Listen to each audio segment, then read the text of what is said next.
The movie begins in a small, dim boxing club in Philadelphia, where two local fighters are in the ring. One of them is Rocky, a tough but down on his luck guy who steps into the ring just to earn enough to get by. At first, Rocky doesn't do well. He moves slowly and takes a few hits, but his opponent, Spider, isn't much better. When Spider suddenly headbutts him, something in Rocky changes. He fires back with a series of hard punches that knock Spider out, winning the fight. Afterward, Rocky heads to the locker room to collect his earnings. After all the deductions, he walks away with just $40, while Spider gets even less. 7% tax comes to $17.20. You fought a good fight, Spider. It's not much, but Rocky doesn't complain, as he's already focused on what comes next. As he walks home through the quiet streets of Philadelphia, he passes by cracked sidewalks, trash in the streets, old buildings stacked together. It feels tired, like everybody's just trying to get by. When he gets to his small apartment, he feeds his turtles and his fish, then settles in for the night. The next morning, Rocky stops by the local pet store, not to buy anything, but just to see Adrian, the shy and soft-spoken woman who works there. She barely talks and avoids eye contact, but Rocky keeps the conversation going anyway. He tells her jokes and tries to get her to smile, but she doesn't really respond to him. You need somebody to walk you home, you know? No. Later that day, Rocky goes to work collecting debts for a loan shark named Gazzo. He tracks down a dock worker who owes $200 but only has $130. The man looks scared and offers his jacket, expecting to be roughed up. You don't have to break nothing. Here, take my coat. It's worth $50, $60. But Rocky refuses to take it, and he lets the man go without causing harm, even though Gazzo had told him to break a thumb if anyone came up short. Rocky may work in a rough business, but it's clear he has a conscience. When Rocky meets up with Gazzo later, the loan shark is angry that Rocky didn't follow orders. He tells Rocky he's getting soft, but Rocky doesn't argue. He just listens and moves on. Later, Rocky goes to the boxing gym to train, but finds his locker locked, so he breaks it. Inside, he finds stuff that belongs to another fighter, and the janitor tells him that his gear is stuffed into a bag hanging on the wall. Mickey told me to bag it, hang it. When he asks Mickey, the aging gym owner, what happened, Mickey tells him the locker was given to someone more serious. Mickey believes Rocky is a joke who is wasting his talent by not training properly and making it to the championships. Rocky doesn't respond and leaves because he feels good about his win the other day. You ever think about retiring? No. You think about it. That evening, Rocky returns to the pet store, hoping to see Adrian again. She's just as quiet as before, but he keeps trying. He talks about his turtles, makes small jokes, and tries to get her to open up. She doesn't say much, so Rocky leaves, hoping to try again another time. Later that night, Rocky walks into a local bar and finds Paulie, Adrian's brother, in the bathroom. Rocky talks to him about Adrian, frustrated because she never talked to him. Paulie tells Rocky that Adrian is very shy, and he is also worried about her ending up alone in the future. Paulie then asks him to talk to Gazzo about getting him a job in the loan business, but Rocky doesn't make any promises. Before the night ends, Paulie suggests something else. He tells Rocky to take Adrian out tomorrow for Thanksgiving, saying she needs to be around people. Rocky doesn't hesitate because he likes her and agrees right away. Later that night, Rocky walks through the neighborhood and spots a young girl hanging around with some drunk teenagers on the corner. They're cursing and acting wild, so he pulls her aside and walks her home, giving her some advice along the way. He tells her not to act like them because once people start calling her names, that label sticks. When they reach her doorstep, she turns around and calls him a loser. Rocky just stands there for a second and agrees with her. Yeah, who are you to give advice, creepo? Who are you? He says to himself that he's not the kind of guy who should be giving advice anyway, then quietly walks off disappointed. While Rocky goes about his regular life, the scene shifts across town. Apollo Creed, the heavyweight champion of the world, is planning a big New Year's fight in Philadelphia. Everything is ready: the venue, the promotion, the headlines, until his opponent pulls out with an injury, leaving the whole event in trouble. As his team scrambles to find a replacement, Apollo comes up with a new idea. Instead of another ranked fighter, he decides to give an unknown fighter a shot at the title. He says America is the land of opportunity, so why not turn the match into a symbol of that? His promoter, Miles, is sold instantly, and Apollo prepares the headline, saying, "A local underdog gets the chance of a lifetime." It is perfect, catchy, and American, but above all, it is smart. Apollo, I like it. It's very American. Back in the neighborhood, Rocky is dropped by Gazzo's driver. After the ride, Gazzo brings up the date with Adrian and tells Rocky to look sharp. He even gives him extra cash to take her somewhere nice and treat her right. Rocky's caught off guard, but thanks him, and Gazzo tells him not to mess it up. Meanwhile, Apollo and his team start looking through a list of local fighters in Philly. They want someone with an interesting name who can help sell the story. When Apollo sees the name Rocky Balboa, he stops. The nickname, the Italian Stallion, stands out to him right away. The Italian Stallion. The media will eat it up. He doesn't care about the guy's record. Rocky fits the image, and for Apollo, this is more about spectacle than sport. On Thanksgiving, Paulie and Rocky head to Paulie's house. Paulie says everything is set and that Adrian is inside. When they walk in, she's in the kitchen, surprised to see them. She's cooking and clearly wasn't expecting to go anywhere. Paulie tells her to get dressed because Rocky is taking her out, but Adrian resists. She's not ready and doesn't want to go. Paulie loses his temper and ends up throwing the turkey out the door. Adrian runs to her room and slams the door shut, leaving Rocky standing there awkwardly. Paulie shrugs it off and tells Rocky to go talk to her. Rocky then walks to her door and gently tries to convince her. Well, could you do me a favor? I ain't got nobody to spend Thanksgiving with, After a short pause, the door opens and Adrian steps out, already dressed in her coat. She doesn't say anything, but Rocky tells her they will have a good time and they leave together. Next, they head to an ice skating rink, but it's already closed. Rocky talks to the guy at the gate and offers him money for just 10 minutes. While Adrian skates, Rocky walks beside her in his boots because he can't risk an injury. As they move slowly around the ice, Rocky keeps talking, telling her stories about his fights and how he's taken a lot of punches, but his nose has never been broken. Adrian stays quiet at first, but gradually begins to open up. As the night goes on, she starts to relax, and they end up having a great time. After the ice rink, Rocky walks Adrian to his place. Instead of saying goodbye, he invites her up to his apartment. Hey, you want to come inside?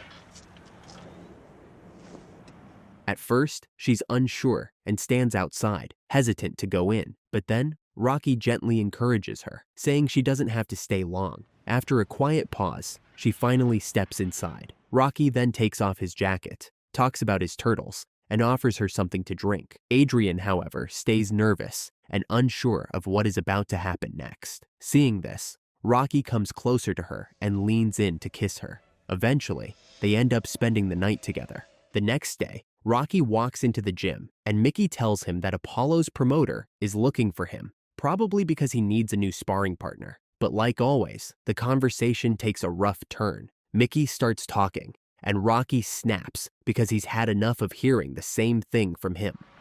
It's a living? It's a waste of life! Soon after, Rocky heads to Miles's office and meets with him. Rocky shows up quiet and unsure, thinking it's about being a sparring partner, but Miles tells him that Apollo has picked him for the main event. This isn't training or background work, it's a real shot. Rocky sits there stunned, barely able to process what he's hearing. Juergens tells him it's the chance of a lifetime, a fight with the heavyweight champion of the world. Rocky finally nods, realizing just how big this is. You can't pass it by. Back at Paulie's house, Rocky and Adrian sit together, watching Rocky's first TV interview about the fight. On screen, he looks a little cocky, but he answers the questions the best he can. Adrian can't help but laugh when he tries to mention her on TV. Paulie, who's also watching with them, tells Rocky he needs a manager, a coach, and someone in his corner with a towel. But Rocky says he doesn't want anyone by his side. Nobody was there before he got this chance, so he doesn't see the point now. Paulie tells him he needs good people around him if he wants to succeed. Before the argument grows, Adrian steps in. She says even the most famous people had nothing before they made it. She believes Rocky can win this match, even if he's doing it alone. Her response angers Paulie. You looking to do a good deed? Keep out of my freaking life! That night, Rocky meets with Gazzo, who gives him some extra cash to help cover his training expenses. Rocky thanks him for the money and asks him if he will be there for the fight. Gazzo assures him that he will be on the ringside cheering for him. This shows that Gazzo is not just his employer, but also his friend. Later, while Rocky is alone in his apartment, there's a knock at the door. It's Mickey, who wants to be part of Rocky's team after he learns about the upcoming fight. However, Rocky is still mad at Mickey for giving up his locker and treating him like trash for the past 6 years. Mickey then talks about how much he knows the fight game and how he can train Rocky the right way. Mickey never liked Rocky's boxing style, calling it primitive and lacking discipline. Mickey tells Rocky that he wants to be his manager. I want to be your manager. You follow that, do you? Fight said I don't need no manager. After that, Mickey finishes what he came to say and leaves the apartment while Rocky is shouting alone in there. But suddenly, Rocky comes out of the apartment and reconciles with Mickey, finally accepting him as his manager. Early the next morning, Rocky begins training. He wakes before sunrise, cracks raw eggs into a glass, and drinks them down without hesitation. Then he heads out into the cold Philly streets, jogging alone through the empty city. At first, he's slow and stiff. His breathing is heavy and his steps are clumsy, but he keeps going, pushing forward. After that, Rocky heads to the meat plant where Paulie works. Paulie takes him into the freezer, where sides of beef hang from hooks in the cold, quiet space. Then, Paulie asks Rocky about his relationship with Adrian, but he keeps being disrespectful. Rocky then tries to put him back in line, but Paulie snaps and insults him. All in here! Look at this cold in here! It stinks in here! You stink! You're breaking the ribs. After this, Rocky comes home sore and worn out. Adrian quickly takes care of his bruised hands, and Rocky tells her that despite being good, her brother can be very pushy. Then, Adrian tries to kiss him and get intimate, but Rocky tells her that he must keep all his energy for his training. At the gym, Mickey takes over, keeping a close eye on Rocky. He fixes his punches, shouting corrections, pushing him harder every day. You lay off that pet shop game. Women weaken legs. Mickey never goes easy on him, but it's clear he believes in him. That belief drives Rocky, and he never complains. He just keeps showing up and putting in the work, earning every bruise and drop of sweat. Then, one day, Adrian brings Rocky the dog he used to visit at the pet store. She hands him the leash, and Rocky's face lights up. She tells him Butkus will keep him company when he runs in the cold night of the empty streets. For Rocky, that kind of support is rare, and it sticks with him. As his training ramps up, Paulie starts looking for attention of his own. Without telling Rocky, he invites reporters and a camera crew to the meat plant, claiming that Rocky trains in an unusual way. When Rocky arrives, the place is filled with reporters, but he doesn't like it. Today we're here with heavyweight challenger Rocky Balboa. After that, the cameras roll, and Rocky is filmed training in freezer with the hanging meat just like a savage. However, Rocky stands proud and claims that he invented this method of training. Back in the office, Apollo Creed watches footage of Rocky training in the meat freezer. On the screen, Rocky is hammering slabs of beef with full force. His knuckles are bleeding, but he doesn't let up. Hit after hit, he just keeps going. Looks like he means business. Yeah, I mean business too. One of Apollo's team members starts to worry. He points out that Rocky looks serious, like he's really training to win, but Apollo shrugs it off as he believes he is much better than Rocky. One evening, Rocky and Adrian are sitting quietly at home watching TV. It's peaceful until Paulie storms in, drunk and angry. He overhears their conversation about him and loses control. This ain't no charity case. Get out of my house. He then turns on Adrian, blaming her for holding him back. Rocky tries to calm him down, but Paulie keeps going. He grabs a baseball bat and starts smashing things in the apartment. That's when Adrian finally snaps. She yells at him to stop and stands up for herself, calling out everything he's done wrong. After that, Paulie confesses to Rocky that he doesn't want to keep working in the meat freezer anymore, and Rocky understands. However, this turns out to be good for the couple, and Adrian moves in with Rocky. After that night, Rocky dives even deeper into his training. Every morning before sunrise, he's out running through the streets of Philly. His steps are faster now, his body stronger and his mind locked in. He trains hard, punching bags, jumping rope, doing push-ups, climbing stairs. Mickey is right there, pushing him, correcting every move. The night before the fight, Rocky can't sleep. He slips out of the apartment and walks alone to the arena. The lights are on, the ring is set, but the seats are empty. He stands in the center, taking it all in. As he steps into the ring, he meets with Miles.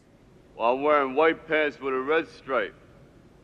When he gets back home, he sits beside Adrian, who's waiting for him in bed. He doesn't hide how he feels. He tells her he knows he can't beat Apollo. Nobody ever has. But if he can just stay on his feet and make it to the final bell, he'll know he wasn't just another fool from the neighborhood. Adrian quietly comforts him, showing she will support him no matter what. The next day, the fight is finally here. In the dressing room, Rocky sits quietly while his hands get taped. He checks his gloves, saying nothing. Sitting next to him, Apollo is also getting ready. His team moves fast, making sure everything is perfect. Rocky looks at Apollo's massive build and starts to wonder if he really stands a chance. Both fighters are getting ready for the match, but their mindsets couldn't be more different. Rocky is walking in with something to prove. For him, it's about showing the world and himself that he's not just another name on the card. Apollo, on the other hand, is stepping into the ring to put on a show. Before heading to the ring, Adrian tells him she will wait for him here as she doesn't want to see him get hurt. Rocky smiles and tells her not to leave town, saying he'll be right back. As he walks out, the sign of the meat plant can be seen on Rocky's robe. Mickey asks him why he did it, and Rocky tells him the deal is good for Paulie, as he will get $3,000 from this. Oh, I gotta go, I gotta work. How's the road? As Rocky heads into the arena, the commentators talk about the fight, describing it as a caveman versus a cavalier. They call Rocky a 50-to-1 underdog, living a Cinderella story, and wonder if he has the stamina to last even 3 rounds. Right after Rocky enters, the lights dim and music blasts through the arena. Apollo Creed makes his grand entrance dressed like George Washington, standing tall on a float, waving American flags and tossing gifts into the crowd. After the necessary preparations, the fight begins. Apollo comes out fast, moving light and sharp. He circles Rocky with ease, landing clean punches and showing off his skill. Rocky struggles to find his rhythm at first. Then, out of nowhere, Rocky lands a heavy left hook, and Apollo goes down for the first time in his career. The entire crowd erupts, and what started as a show suddenly becomes real. Apollo struggles but gets back up. However, he is no longer smiling. Now he knows Rocky didn't come here to be part of a show. He came to fight. Apollo then makes a quick comeback and starts landing some serious blows on Rocky, but the underdog doesn't sit back. However, Apollo's right hand is too strong for Rocky, and in the second round, his nose gets broken. Your nose is broken. How's it look? That's an improvement. He thinks it's a damn fight. Finish this bum and let's go home. The rounds keep coming, and both men take brutal punishment. Rocky eats hard shots, but keeps moving forward. Apollo lands combos, but they stop doing what they used to. By the 14th round, Rocky's face is a mess, swollen, bruised, and bleeding. However, Rocky keeps getting back on his feet and asking for more. When Apollo comes to finish him up, Rocky moves fast and breaks one of Apollo's ribs. After this round, Rocky tells his doctor that he can't see and wants him to cut the eyelid. The doctor does as he is told, and blood pours down. But now, Rocky can see again. Meanwhile, Apollo's coach notices the broken ribs and asks to stop the fight. But Apollo tells him, You stop this fight, I'll kill you. I'm going. Both Rocky and Apollo are now on the verge of collapsing. But Rocky gets back up, still swinging. Apollo is protecting his right ribs, and Rocky knows he can win this fight because of this. This is the final and 15th round, and Rocky seems to get the upper hand. However, both men throw punches like it's all they've got left. The crowd is on fire, shouting Rocky's name, rooting for the underdog. No one thought the fight would last this long, but here they are. When the final bell rings, the fight is over. People rush into the ring. The commentators shout, saying this is the best match they ever witnessed, and the judges call out the score. Apollo wins by split decision, and he keeps the title, but Rocky doesn't care. Through all the noise, he's shouting one name. What do you think about when the 15th round you're coming out? He's not thinking about the belt, the scorecards, or the headlines. He's thinking about her. Adrian fights her way through the crowd, calling out for him. She pushes through, reaches the ring, and climbs in. As the chaos wraps around them, she hugs him tightly, and they embrace each other. Rocky tells her he loves her, and she says it back. The arena is still roaring, but for Rocky, it's quiet now. He didn't win the title, but he went the distance, and that's all he ever wanted.